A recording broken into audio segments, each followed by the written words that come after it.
Shalom and welcome to this edition of Revealing the Truth, where we cover the headlines, the heart lines, and biblical truth. I'm your host, the Reverend Rabbi Eric Walker. Revealing the Truth is broadcast live via the internet each Monday through Friday from 9 a.m. to 1 p.m. from our own television studios right here in Birmingham, Alabama. Our program is the media branch of Igniting a Nation, Inc., a 501c3 ministry devoted to reaching the church with the truth of the Bible from a Jewish believer's perspective.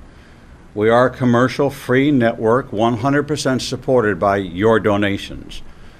We're committed to bringing a bold voice to a wide variety of topics presented from a biblical worldview. The live broadcast is televised via our website at ianbn.com and archived on our YouTube channel. You can follow us at Igniting a Nation on Facebook and Twitter for the latest show updates and our daily guests. Don't forget to visit our website at www.inbn.com, where you can access all of our upcoming guests. And now for today's rant.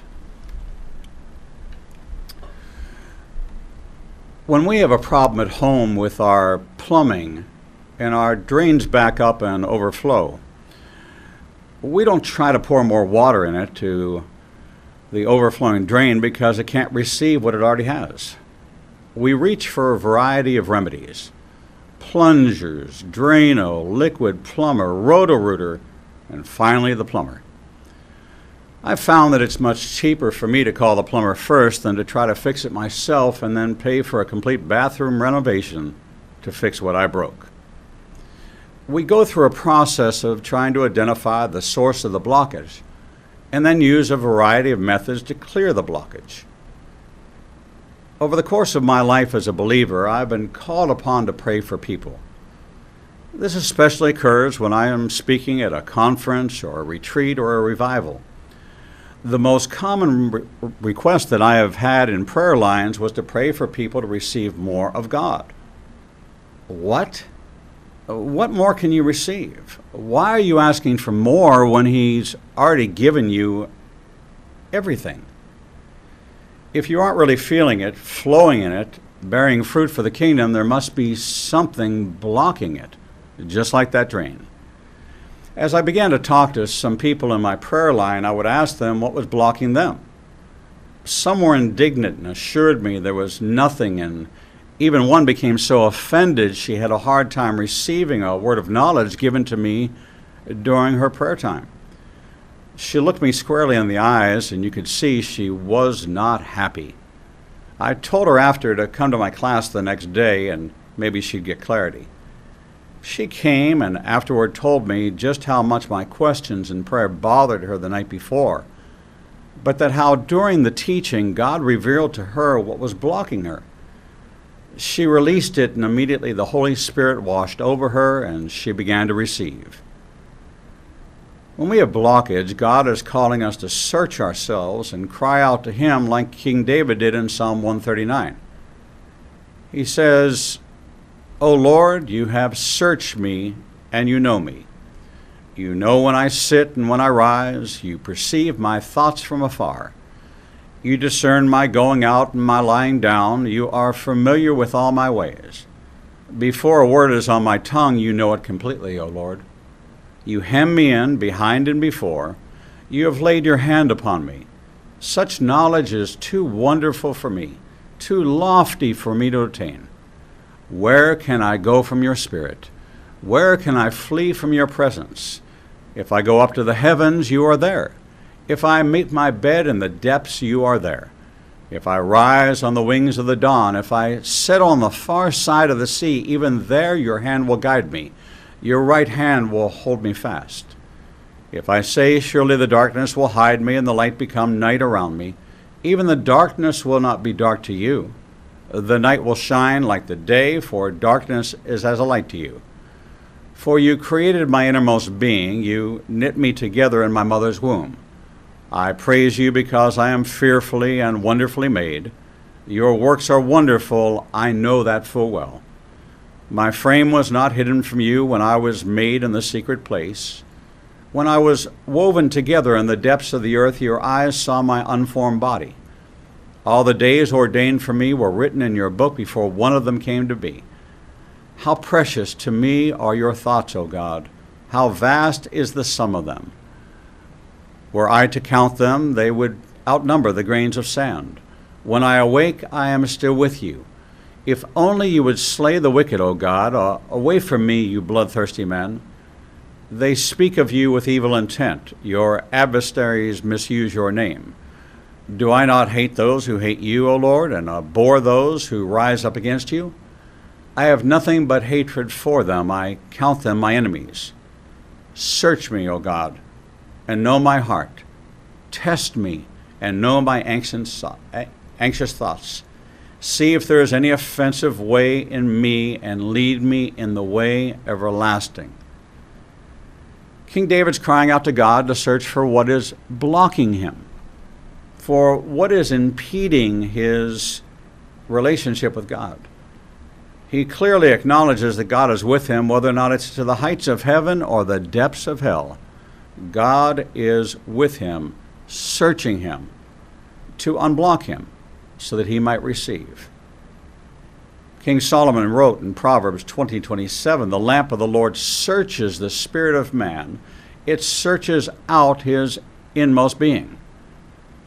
We too are called to search ourselves to find out what is blocking us, what is keeping us from receiving all that God has for us. As those people prayed for more of God, how can there be more than all? King Solomon goes on in Ecclesiastes 3, verses 1 through 8.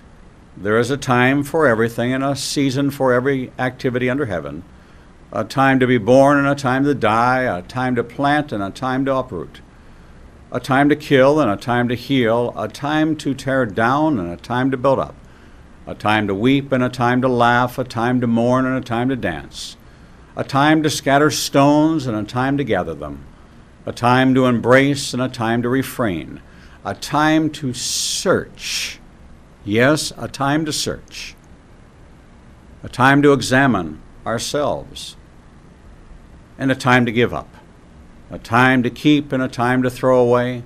A time to tear and a time to mend. A time to be silent and a time to speak. A time to love and a time to hate. A time for war and a time for peace. Jeremiah, as he struggled with the things that caused him to weep for Israel, called out to God and said, through the very words of God, as a Navaim, as a messenger of God, he brings this message from God in Jeremiah 17, verse 10. I, the Lord, search the heart and examine the mind to reward a man according to his conduct, according to what his deeds deserve. So it's God who's examining us. It's God who's given us his all in all. It's God who made the everything sacrifice for us, but he examines our hearts. He spoke these words through Ezekiel the prophet in Ezekiel 34:11-16. For this is what the sovereign Lord says, I myself will search for my sheep and look after them. As a shepherd looks after his scattered flock when he is with them, so will I look after my sheep. I will rescue them from all the places where they were scattered on a day of clouds and darkness.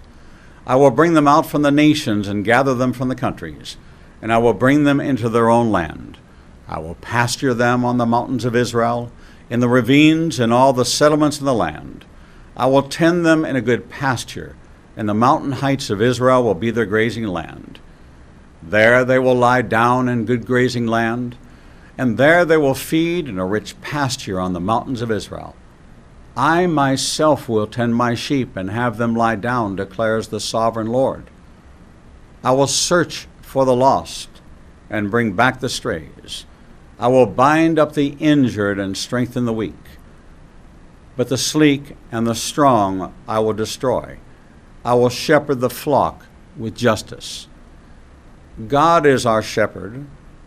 Jesus said he was the good shepherd. King David writes in the 23rd Psalm, the Lord is my shepherd, I shall not want. Therefore, God has given us his all. Asking for more of God is almost an oxymoron. We serve the God of all. God has given us all. He has given it all to us. And if we are not receiving all of it, then there's something blocking it. Romans 8:27 through 39.